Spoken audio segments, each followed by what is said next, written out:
Guys, it's your girl, Ashley Kirkwood with the Speak Your Way to Cash podcast, where we teach you how to start at the top of the speaking market instead of working your way up from the bottom. During this show, you will hear solo episodes from me, where I'll show you how I have landed and negotiated 5- and 6-figure speaking contracts and licensing deals. You'll also hear from our amazing guests who have grown enormous speaking businesses by utilizing sales and marketing principles that work.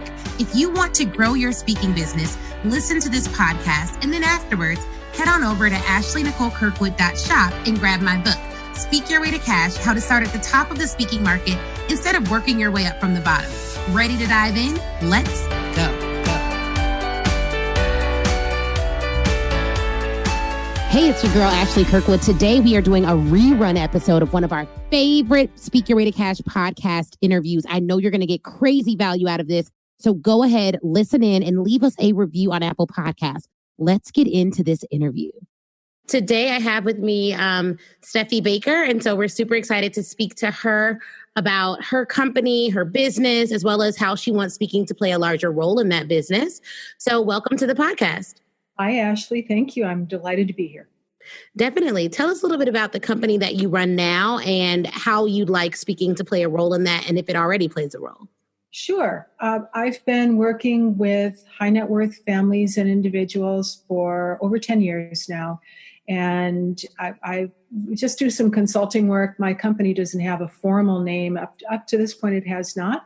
And I've been encouraged to go out and help people understand how investments work at the high level. I'm not an investment advisor, and I don't want to be. There are many people better at that than I am who are registered and all that good stuff. But what people don't know at the high level is hurting them. There's more than just stocks. There's more than just bonds out there. And if you want to understand also how the whole money game and the whole wealth management game works, I have 10 years of experience working with the highest, most wealthy people in the world. I have a view, unusually, into what exactly they do and don't do. And a lot of that, more than you would think, is actually scalable down to us regular folks who can learn from what they do and apply it. So you're not left sitting there trying to be your own stock picking genius, because as a lot of people already know, you may have seen the studies that a monkey throwing a dart and picking stocks that way can do better than an active manager. So there's more to investing than just doing that. And there are a lot of opportunities that people don't know about, and B, if they know about it, don't know how to get into the game. So I'm creating programs to help both a mixed group and also specifically women learn about the investing in money at a very high level. Awesome. And how did you get started working with wealthy people? Oh, by accident, as it happens with almost everyone I've met in this space. So I was in Silicon Valley working for Sun Microsystems. I was running channel partner programs for the big servers, for the systems integrators globally. It's pretty exciting back in those days until 9/11 happened. I was about to be transferred to London or Paris. I'd been spending a lot of time overseas working with clients, particularly in Europe. And not only did my job went away, obviously the transfer went away, but I decided I still wanted to go. I took my severance money and decided to go get my MBA. Edinburgh Business School had a campus teaching its curriculum in London at that time. So I moved to London to get my MBA, and I wound up staying 12 years. Hey guys, it's Ashley Kirkwood here, and I know this is an amazing interview. And if you are someone who is interested in taking your speaking career to the next level, then do I have something for you? Okay, I need you to go to ashleynicolekirkwood.com/SYWTC live replay. That's ashleynicolekirkwood.com/SYWTC live replay. The link is also in the show notes that you can grab the Speak Your Way to Cash live replay, which has 7 modules, a ton of information about how you can start speaking your way to cash. Now, this training is absolutely action-packed, phenomenal. It has additional resources. It has templates. It has a podcast pitch template, a college pitch template, something you can send to media outlets to get on television. It has everything you need to develop a sales strategy, a press strategy, and a plan to skyrocket your speaking career. And it is crazy affordable, okay? So head on over there right now, AshleyNicoleKirkwood.com/speak your SYWTC live replay and grab your copy today. All right, let's get back to this interview. Oh, wow. Yeah. I had the whole life. I got the passport and everything, so I can go back anytime. Although I think I'm going to wait a little while and let the world right. come. But yeah, as a business school student, I was reading the FT all the time, and I was reading about wealth management, family offices. I mean, what is this?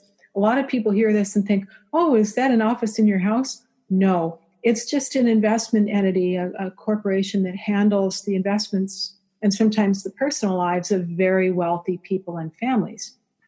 And I thought, this sounds interesting. There's always wealthy people. There's always wealth no matter what's going on. And I got into that as a strategy consultant with a small firm in London, wound up running a publication, started my own, am currently the managing editor of one about real estate. And I have just seen so much and learned so much from a place that very few people even know exists. And it seems to me that I should share some of this information to help other people create their own wealth at the level that they choose. You don't have to accept someone else's definition or society's definition.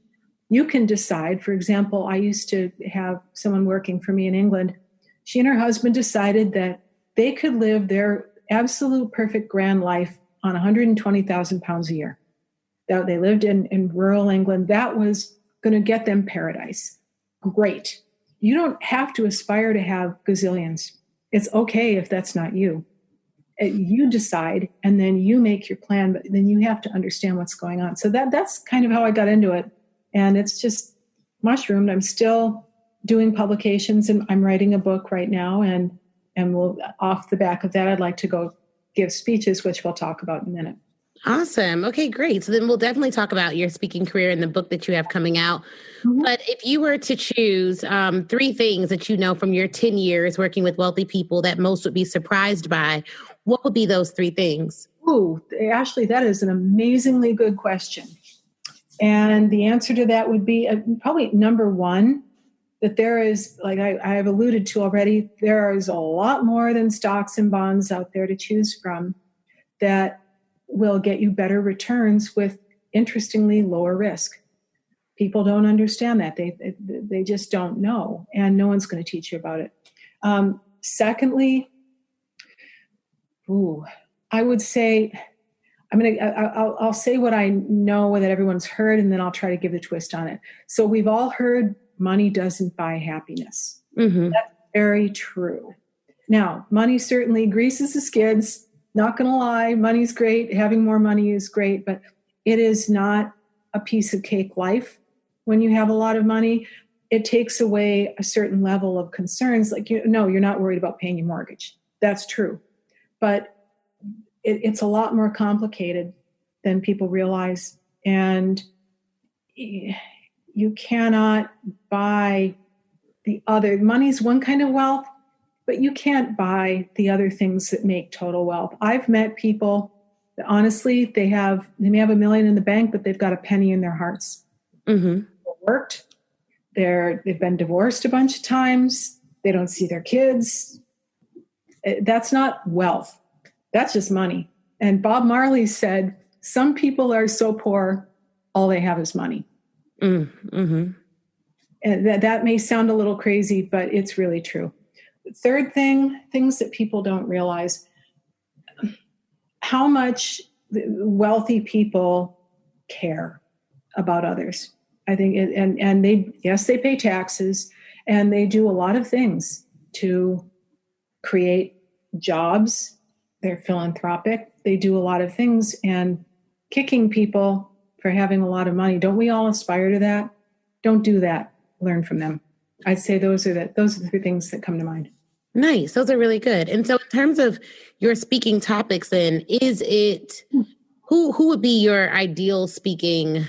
Well, what's your ideal speaking topic? We'll start with topic, then we'll go to your target audience. Oh, wow. Well, I have a list of ideas for talks that I could give, and it would depend. I tend to think of things in 3s because it's kind of easy human thing to hang hang your hat on. 3 different kinds of audiences. I am familiar with very wealthy people. I could certainly talk to them, but I would also be interested in talking with people in that middle tier, the middle class, who are doing good, well, okay, that want to figure out how to get to the next level.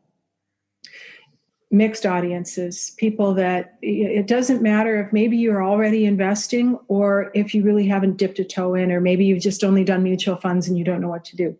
It's okay. Either end, we can get you up to speed. So there's that audience. And then also, thirdly, specifically women. There's so much work, extra work that women need to do to get in the game and learn, and they're missing out.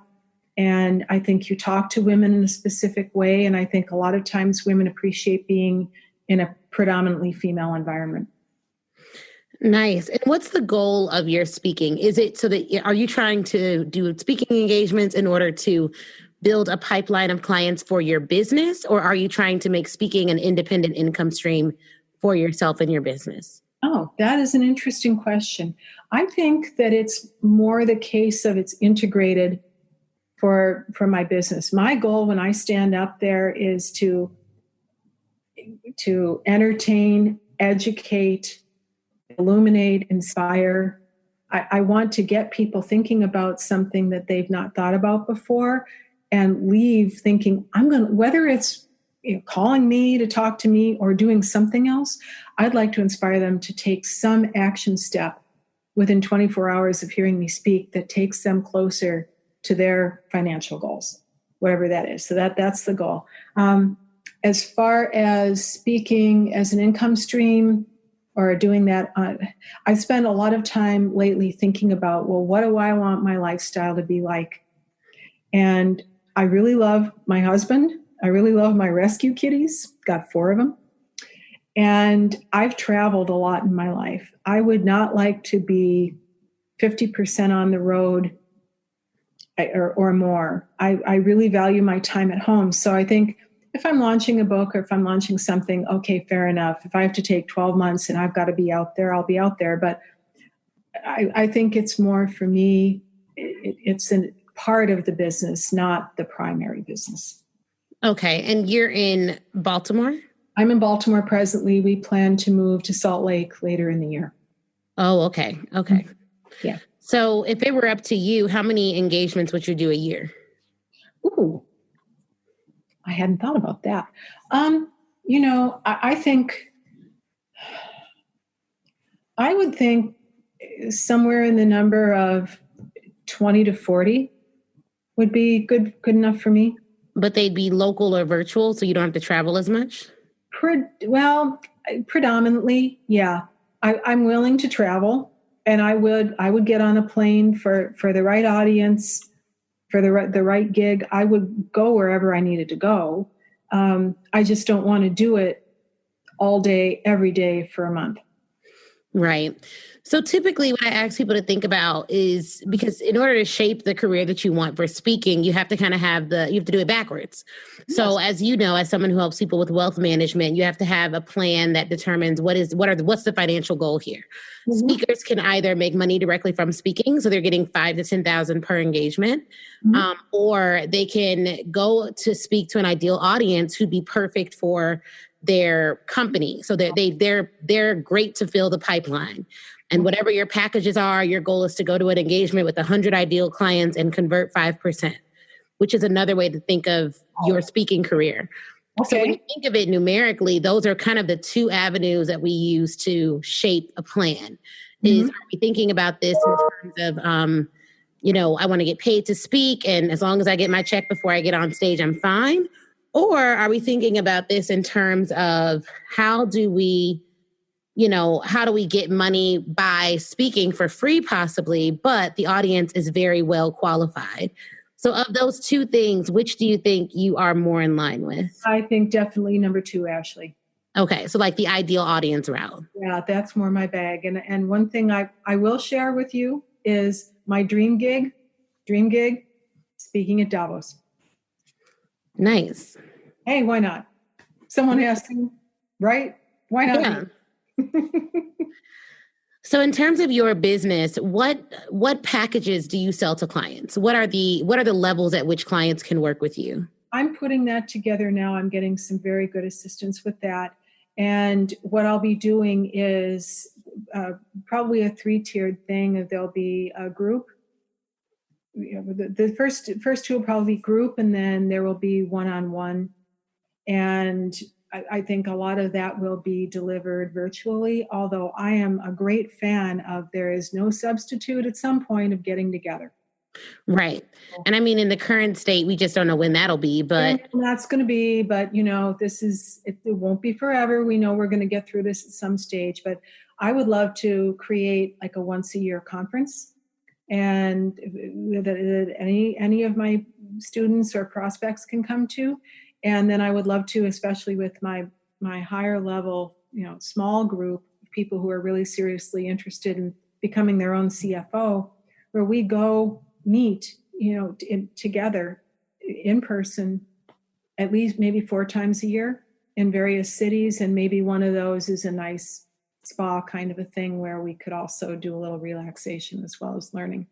So that sounds like the mastermind model. It's like a higher ticket, maybe 20,000+ a year, and you meet a few times, and it's some coaching involved in that as well. Exactly, because one of my great strengths is my network. I know amazing people who are the best investors, the best wealth managers, or they have some kind of specialty investment. You are probably not going to find a lot of these people on Google, social media, and you're not going to find them speaking in public. I can get these people to come on either on a video call, or in some cases I could get them to come in person. Nice. So that's, when you can learn from someone who is uber successful or possibly a well-known name, that's really, and you can sit with them and ask them questions and interact. That's extremely valuable. Yes, it is valuable. So then you want to fill your pipeline with people who are able to afford and appreciate that level of service. Yes, exactly. And then what I'm aiming to get for them, that they're making sure that they get ROI, because this isn't just about lining my pockets. It's about creating value for them. So they say, wow, that was $20,000 well spent. I made multiples of that off of who I met and what I learned. Mm-hmm.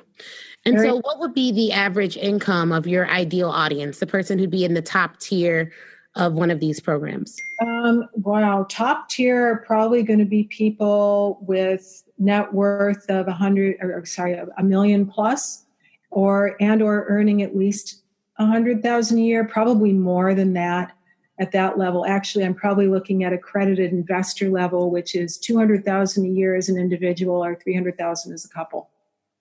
Okay. Perfect. So that helps, because now you can figure out where are people making that amount of money specifically. What careers are they in? And then what organizations are they a part of, so that would be, so that it's easy to find those folks. Yes, very important. And I think I'm probably dealing with Gen Xers and boomers, probably people 40 and up, although I would never turn anyone down based on their age. Yeah, and it's not really 40 and up. I mean, I was probably making $300,000 at 26. So was everyone in my friend circle, for the most part, because we were all lawyers at large law firms. So it's more so industry specific. And most industries start at a certain level. So in the legal space, for people who work at like the top 20 firms in the country, we're all on a tiered salary basis. So this past year, the starting salary was $190, not including bonus. Most of those folks typically also marry well. And then you have tiers that goes to that. So like first year, $190, second year, $210, third year, $240. And now that was when I started. So now it's gone up. So, and it's similar for consultants. So folks who are straight out of B school, that are working at like a Boston Consulting Group and some of the other larger consulting firms, they're starting in the lower 6-figure range right off the bat. So when you think of industry, I would think of legal and consulting. Okay. And I would think specifically about where do those folks congregate in the in the high-end professional services firms. Because as with anything, there's ranking. So as you have like your Fortune 500s, you have your law firms, they call them the American Law Firm 200. So you want the folks at the top of their game that are making that income, that care a lot about, doing well financially, but also they don't necessarily know where to spend that money. Because they're right out of law school, some straight from undergrad to law, and now, now doing very, very well. Yeah. So it's more so, I would say, industry specific, because ideally, if people are making that much money that young, by the time they're 40, for instance, if you start at a law firm, you make partner in 12 years, the lowest paid partner at my old firm that was equity was at 1.2 million.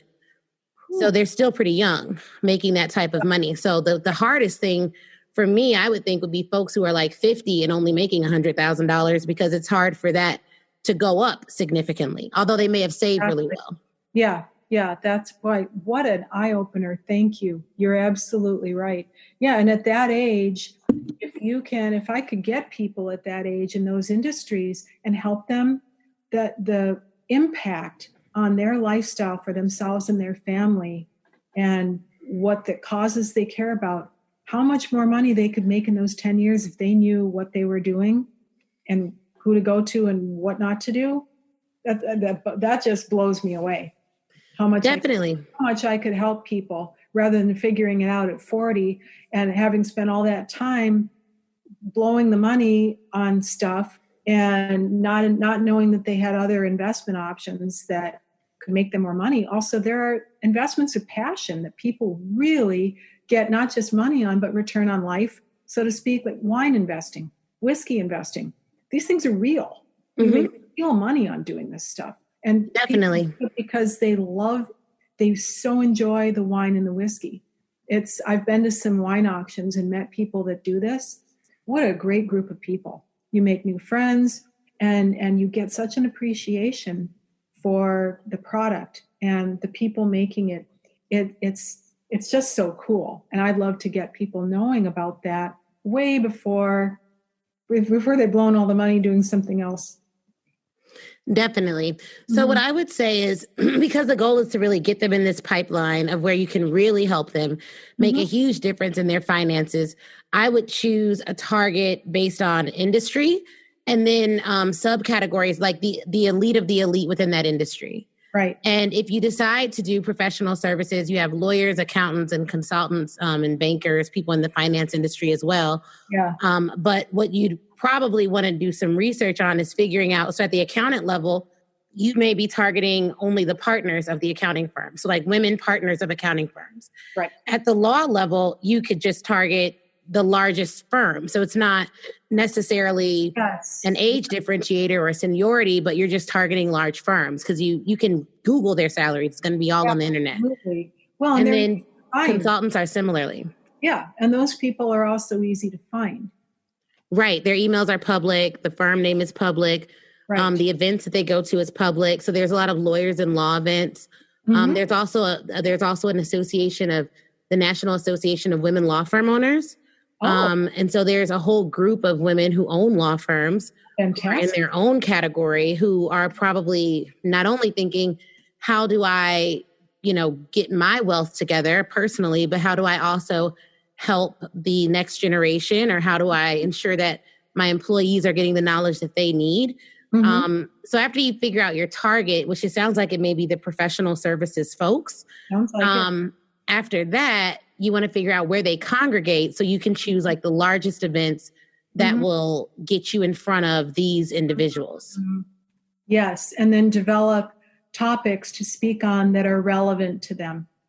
Yes. And then it's easier if you're like, I specialize in helping women in law to properly manage and realize that health is the real wealth or whatever, or wealth is health, or, any of those things, whatever your tagline will be, that could be really good. So like finding those associations becomes a lot easier once you've narrowed down the target.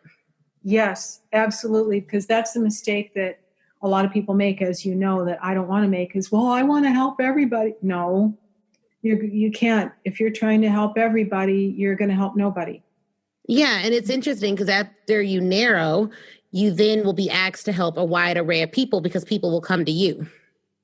Exactly. Which is fine. And then you can choose to take on people in different categories or with different jobs. which there's no problem in doing that. But you do want to have that focus at the outset. Right. You want to be known for something. That's what my book coach told me was, get known for one thing, and then it doesn't preclude you from doing other things, but you've got to, again, hang your hat on something. Definitely. And so do you already have a signature speech? Ooh, I'm working on a book about real estate investing, people who have done it. It's really the stories. I'm fascinated with the stories. And I'm going to do something about that, but then I have a list of other potential topics that would relate to wealth that I'm going to work on. But I need one specific thing, I think. Yeah, because when you think about these large conferences where these folks congregate, they are either looking for information, so you're the preeminent expert on a particular topic, or inspiration. So you have personally your own story that's just so phenomenal that it'll inspire them to be better, insert their profession here. So better lawyers, for instance. So I would come up with a speech that's general enough to be appealing to a large group, but also detailed enough so that it's specific to like who you are. Right. Information or inspiration. I'm going to remember that. Yes, those are like the two categories. And with inspiration, it still needs to have a hook because no one's really hiring motivational speakers anymore. No. They always want experts, but typically sometimes it's just not as concrete. Right. The expertise may not be. So real estate investing is like an expertise type thing, but confidence and negotiating with confidence and keeping your power up is more inspiration, but it still has teeth. Yeah, it does. Good. Well, I'll have to work with you later to get you to look at my list and we can figure it out. Definitely. Well, we've covered a lot of ground, actually. Wow. I can't believe how fast that went. I know. So we talked about your target and your topics. And so you're going to work on a signature speech, which is really important. Yes. And then within the target, you now have some guidance on how to figure out where your people are. This has been, Ashley, you've just blown me away with your insights and specifics of who I should be after that I wasn't even thinking that way, and then what literally to go do. This has been gold. I'm glad. I'm really glad. Awesome. And we'll definitely, there's other things like we could do a VIP day and really work through your specific plan based on what you have going on. Because I do think with your knowledge, your expertise, your background, the folks that you've worked with, the probably just the stories you could tell about your expertise and how much you've helped them to grow and how much you've managed, that type of specificity that you would be able to provide really resonates with folks in that high-powered profession world. Because everyone is like, they get pitched all the time, but it's never like, look, I've worked with 25 billionaires. I've worked with the 10 highest grossing, whatever it is. Right. It doesn't matter. Like manufacturer company owners, like any type of stats that you have that would show, look, I really know what I'm talking about. I'm a woman and I care and I can convey it in a way that you'll relate to is perfect for that audience. And breaking that audience out into just women, there's a lot of opportunity with that as well. I think so. I don't want my entire focus to be on women, but as I looked at, serving mixed audiences of, both genders and different kinds of people, I thought still, it's going to be good to get a subgroup of women who just want to be with women and, notching it down further. My dad is Black and my mom is white. I'd love to go talk to African-American women. Or, whatever, I don't even know what the politically correct terminology is anymore, but women who are, who are thinking differently and, that niche of, hey, it's the odds are stacked against you. That would mean a lot to me personally of getting women, and I don't want to say women of color. I'm trying to think of something better. Right. It's because of my racial background, and you see how I look. Nobody knows what I am. They look at me and go, and they can't figure it out, and everyone guesses wrong. My dad's from Baton Rouge. There's the clue. I'm very mixed. But, I don't want to present myself as a woman or this. I want to present myself as a person who cares. And I understand here your unique challenges based on who you are. Yeah. And I think there's a way to tell that story, because for a lot of people, when they look at speakers, it's the story of the speaker that typically draws them in and gets them hired originally. And so, packaging all of that becomes really, really important as well, because that does play a part in it. If you are, I was the only African-American woman in my department in one of the largest law firms in the country. So it's like, that's still happening in 2019, 2020. It's just ridiculous. They made their first Black woman equity partner ever in like 2018 or 2019. And they've been around since 1911. So you have these, that's still like a huge part of these elite professions is the diversity, the makeup, and what it secretly says to those who are not, those who are there, who are trying to make it work, being different. So even the diversity piece of it, diversity in finances is a huge topic that isn't really ever addressed. And it would be really good to address it. So you have a lot of opportunity. It's just a matter of focusing in first on what's going to get you the most exposure so that you are able to fulfill some of those philanthropic initiatives and endeavors that you have in your heart. Oh, so much. I care about animals. I care about children. I care about people trying to start businesses and trying to make it through their own life, their own way. So they don't have to be told, like I was reading today in Chicago and Milwaukee and other cities, there are more Black folks dying of COVID-19 than white folks. Because a lot of people, I hate people of color. I don't want to say this, but I'm just blanking on anything else. But a lot of these people have lower level jobs. They don't have the option to work at home.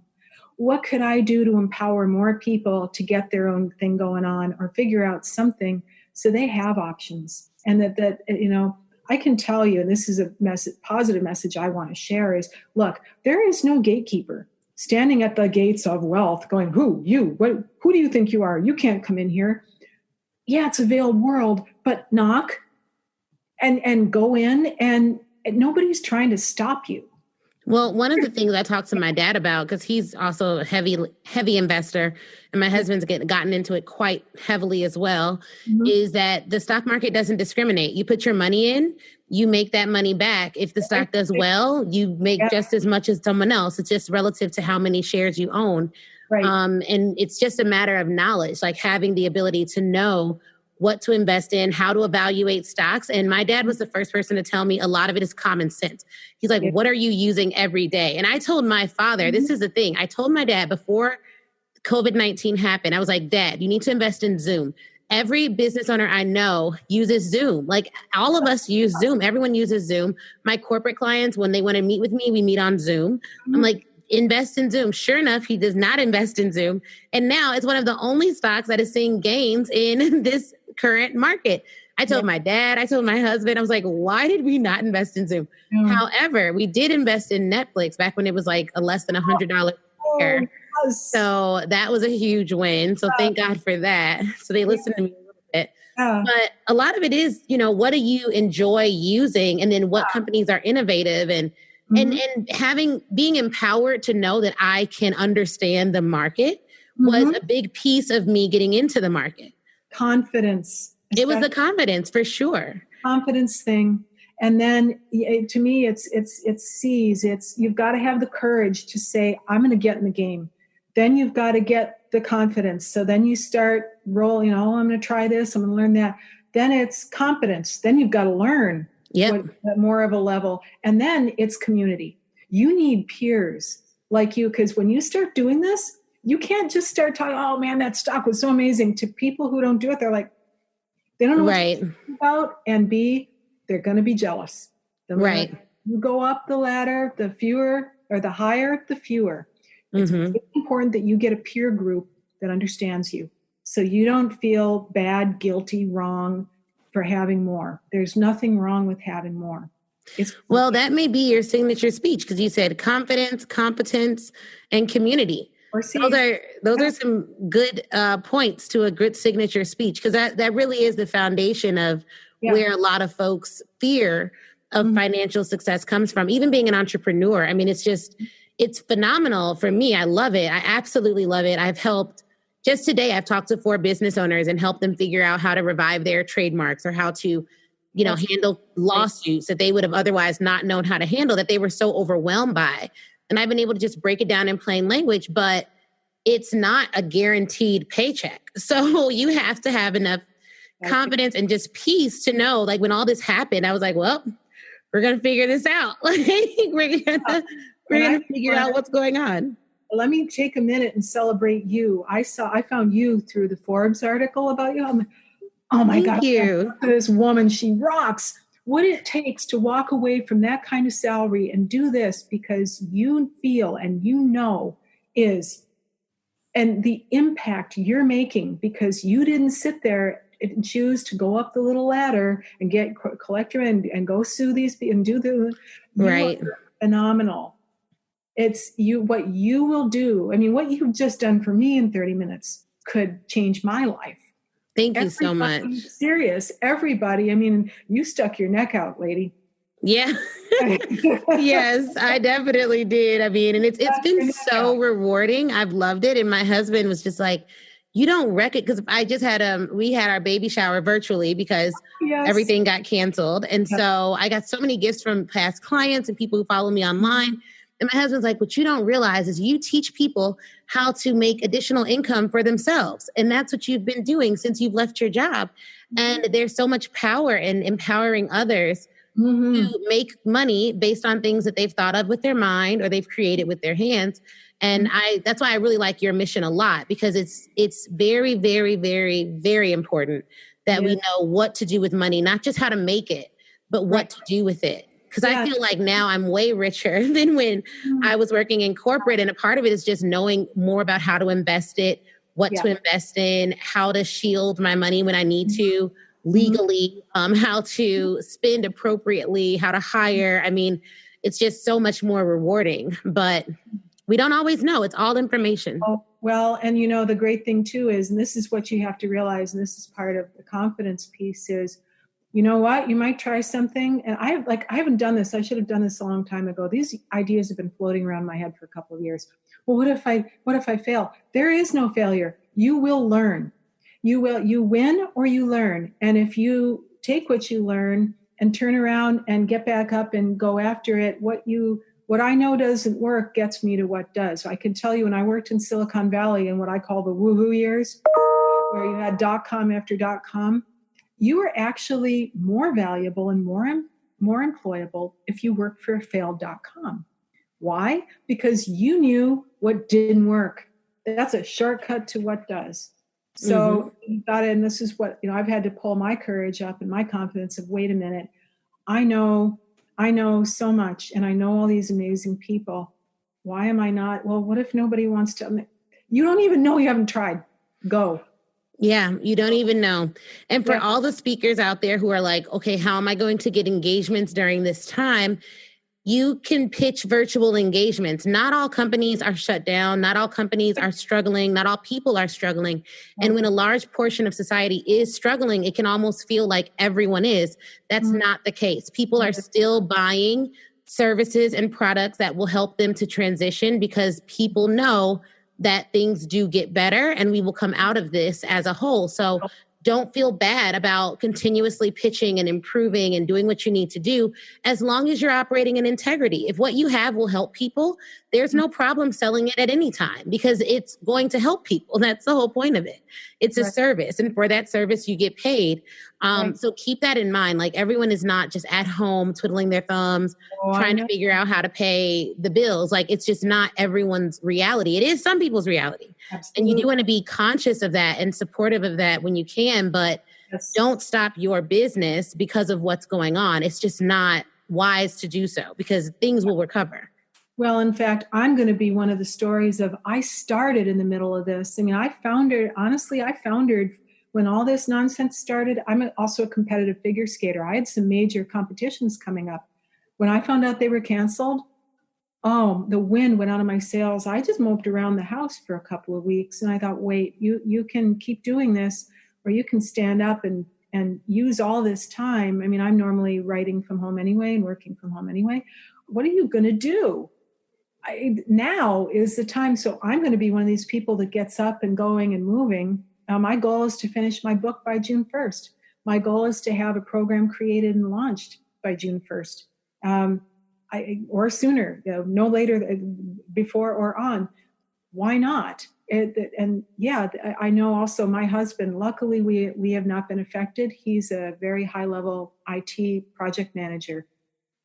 Nothing's changed for him other than he doesn't have to go to the client site once a month anymore. Right. They've all worked virtually anyway.